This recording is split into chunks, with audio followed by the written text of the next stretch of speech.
Hello, Rama Pupoda. Hope all are in good health, feeling great, wonderful, having a happy and peaceful life. Now let's continue with Balarama Reddiar. Sitting beside Bhagavan, he felt liberated at the ashram because it did not have the rules and regulations of Sri Aurobindo Ashram. There was a natural air about Ramana Ashramam that was elevating. He lost interest in everything except the Maharishi and his presence. He felt that he was being guided, even though there was no one to tell him what to do or where to go. Even years later, Balarama would emphatically state the power of the presence of the Maharishi is the guiding force.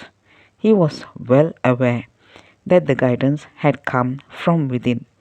Balarama stayed at the ashram for 3 days, and during this time, he was even more convinced that Bhagavan was his guru and Ramana Ashramam his home.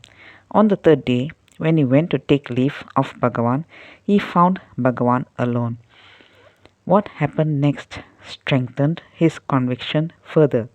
He said, in order to take leave of the Maharishi, I approached him while he was sitting on his couch, which was outside in the veranda. His feet rested softly on the ground. He had just returned from an afternoon stroll after the midday meal.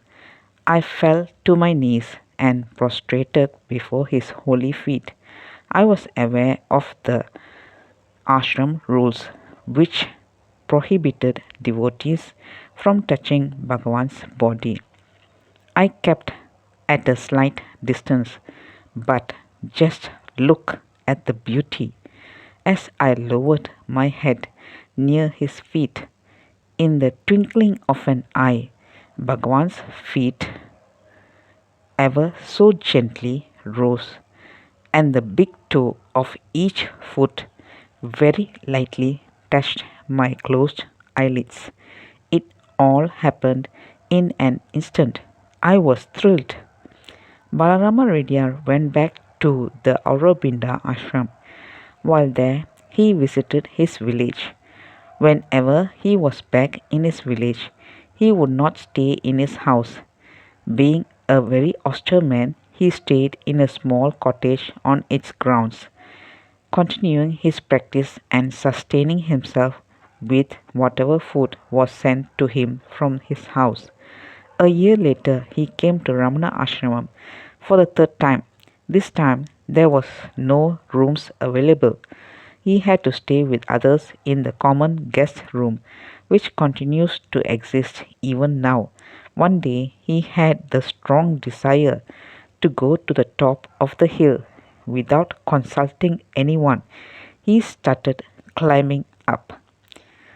Let's continue in the next chapter. Thank you. Bye bye. Rama Pupoda.